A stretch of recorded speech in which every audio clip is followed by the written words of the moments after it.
द्वितीय अध्याय के इस प्रथम भाग में भूमि का वर्णन हम करने जा रहे हैं। भूमि प्रधान वास्तु है। वास्तु चार प्रकार के होते हैं। भूमि प्रासाद यानानि शयनम च चतुर्विधम भूरेव मुख्य वस्तु स्यात् तत्र जातानि यानि ही। वास्तु के चार प्रकार हैं: भूमि, प्रासाद, यान एवं शयन। इनमें प्रधान भूमि ही है, क्योंकि शेष इसी से उत्पन्न होते हैं।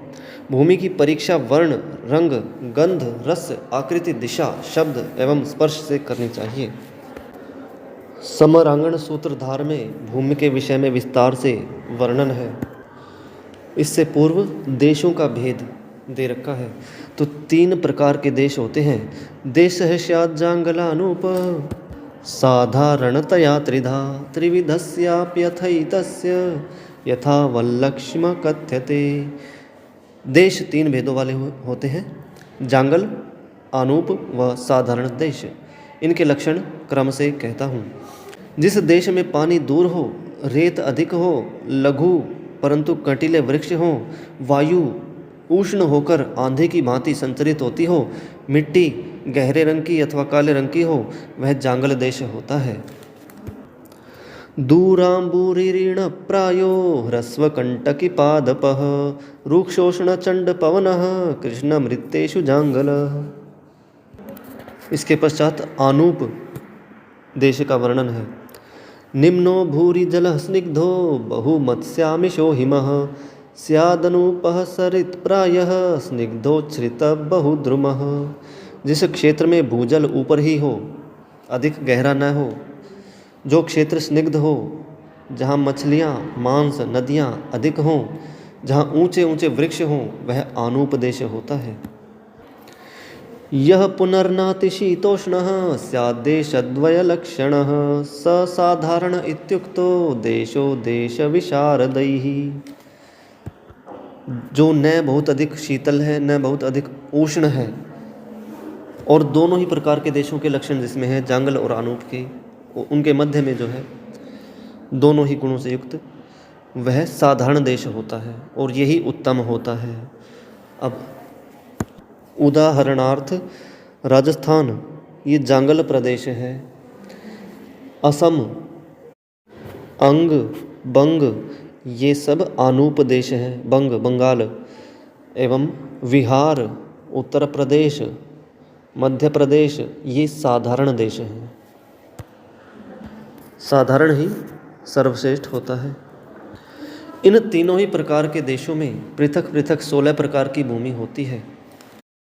बालिश स्वामिनी, भोग्या, गोचर रक्षिणी सीता, अपाश्रयवती, कांता, खनिमती, आत्मधारिणी, वणिक प्रसादिता, द्रव्य संपन्ना, अमित्र घातिनी, आश्रेणी पुरुषा, शक्य सामंता, देवमातृका, धान्यशालिनी, हस्ती वनोपेता और सुरक्षा संजनक। बालिश स्वामिनी भोग्या सीता गोचर रक्षिणी, अपाश्रयवती कांता खनिमत्यात्मधारिणी, वणिक प्रसादिता द्रव्य संपन्ना मित्रघातिनी, आश्रेणी पुरुषा शक्य सामंता देवमातृका, धान्या हस्तिवनोपेता सुरक्षा चेति षोडश भुवः संजनाभिरुद्दिष्टा लक्ष्म सामथ कथ्यते। बालिश स्वामिनी ऐसी भूमि जो बालिश बालक राजा द्वारा शासित की जाती हो तथा जहाँ पर रहने वाले लोग भद्र हों, वह भूमि बालिश स्वामिनी कही जाती है।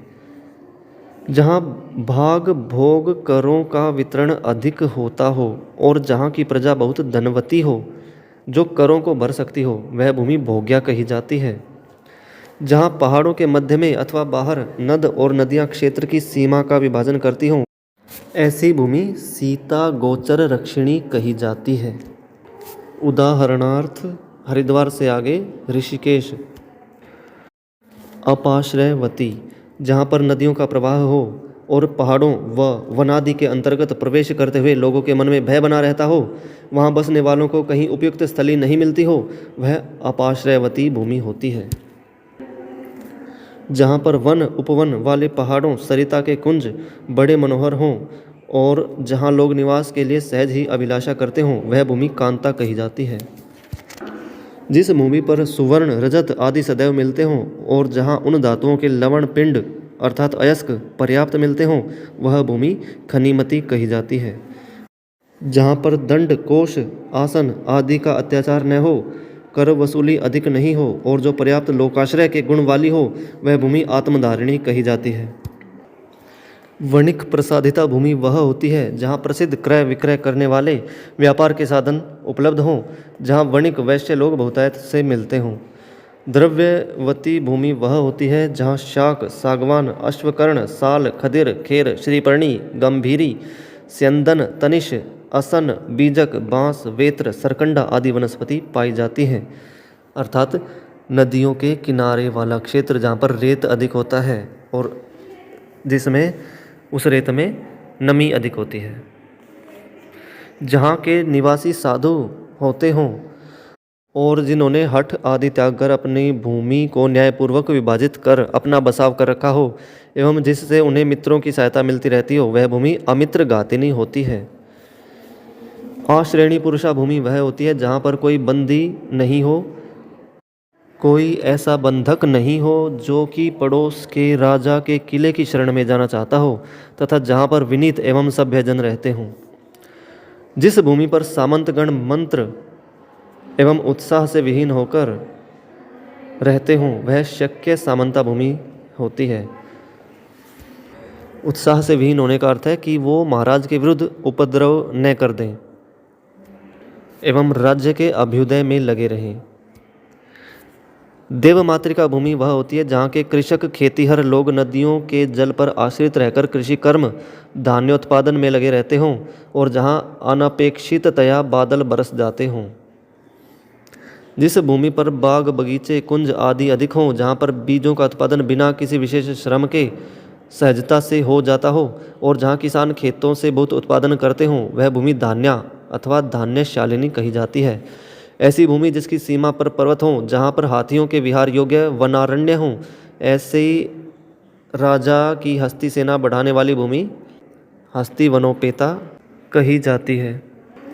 जो भूमि सदैव विषम तला हो और इसी कारण जो शत्रु दलों के लिए सदा ही दुर्जेय दुर्भेद्य हो, विषम पर्वतों एवं नदियों के फलस्वरूप गुप्त या रक्षित रहने वाली भूमि सुरक्षा संजनक होती है।